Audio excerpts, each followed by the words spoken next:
Hola, ¿qué tal? Saludos. Si usted seguía mi programa de televisión, tal vez recordará que con cierta frecuencia entrevistaba yo a Mauricio Rodas, director de la Fundación Ethos, este think tank de políticas públicas. Y en aquel entonces normalmente lo entrevistaba yo por un estudio, un modelo que esta fundación o este think tank creo que era un modelo de gobierno responsable, un modelo bastante interesante. Bueno, recientemente la Fundación Ethos acaba de sacar ahora un índice de pobreza, que es el índice Ethos de la pobreza, que es un índice pues bastante particular obviamente en la medida en la que mide la pobreza. Y bueno, está con nosotros, usted lo está viendo, Mauricio Rodas, director de la Fundación Ethos, que nos está acompañando en este momento desde Quito, Ecuador. Muchas gracias por estar con nosotros, Mauricio, saludos.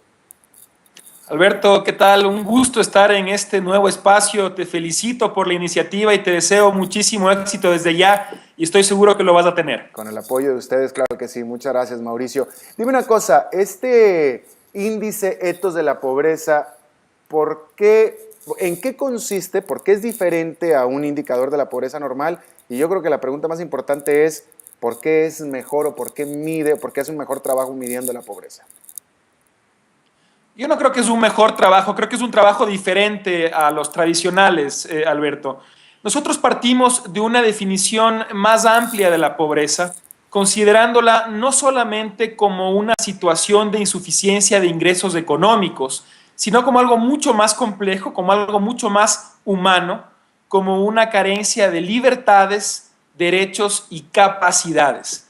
Para plasmar esta visión, además de incorporar variables que habían sido consideradas en las mediciones tradicionales de la pobreza, como el nivel de ingresos de las familias, su acceso a educación, a salud, a vivienda y a servicios básicos, incorporamos también otro tipo de aspectos que tienen relación con el entorno en el que se desarrollan las personas, como por ejemplo la democracia y las libertades, la solidez de las instituciones, el desarrollo económico y la competitividad, la seguridad pública, la equidad de género e incluso temas de carácter ambiental. ¿Por qué? Porque todos estos aspectos tienen una relación directa con la pobreza y además representan las condiciones necesarias que deben existir en una sociedad para poder superarla. De ahí la necesidad de incluir estos temas en una medición más completa y realista sobre la pobreza en América Latina. Bueno, precisamente, entonces déjame te repregunto otra vez, porque me pareció que al principio negaste o me dijiste que no. Te vuelvo a preguntar, este índice de Ethos de la pobreza mide de una mejor manera, de acuerdo a Ethos, la realidad de la pobreza. Es decir, es un índice más amplio o que de alguna manera ustedes sienten que debe de medir mejor lo que es un pobre, ¿no?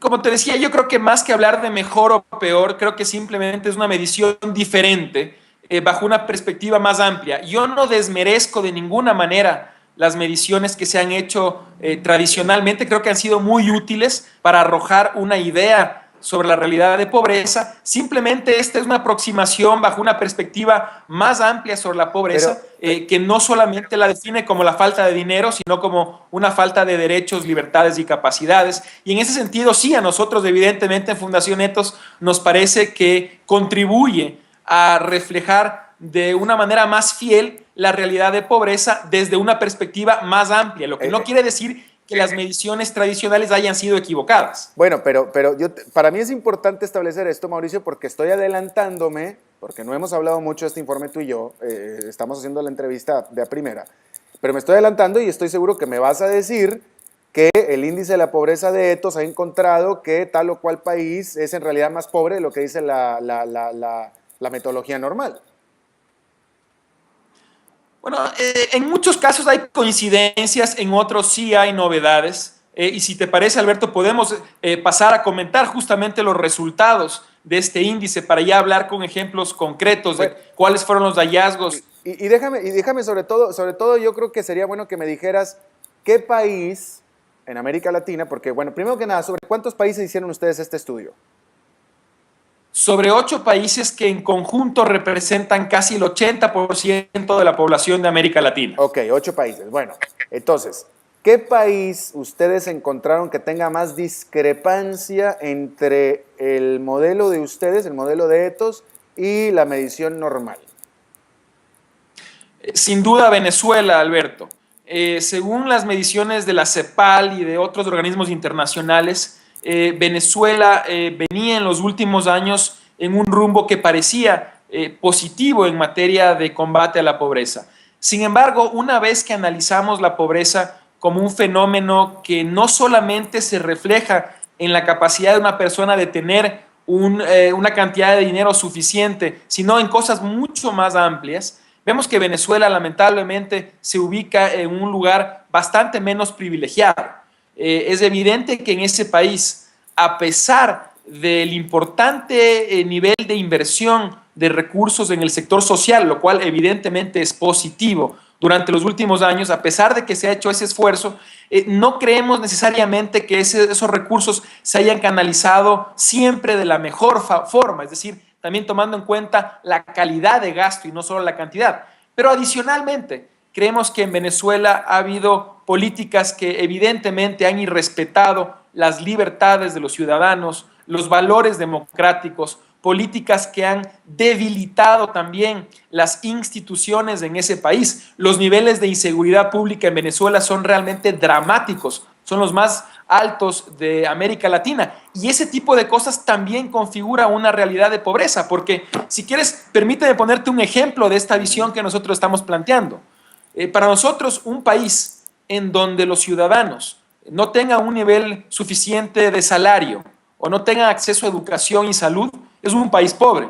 Pero también un país en el que las personas no tengan la libertad para expresar sus ideas sin el temor a represalias, o no tengan la libertad de salir de su hogar sin el temor de ser atacadas por la delincuencia, o en el caso de las mujeres, no tengan acceso a mejores condiciones salariales por el solo hecho de ser mujer, también es un país pobre, y en ese sentido Venezuela lamentablemente tiene serias deficiencias en estos aspectos.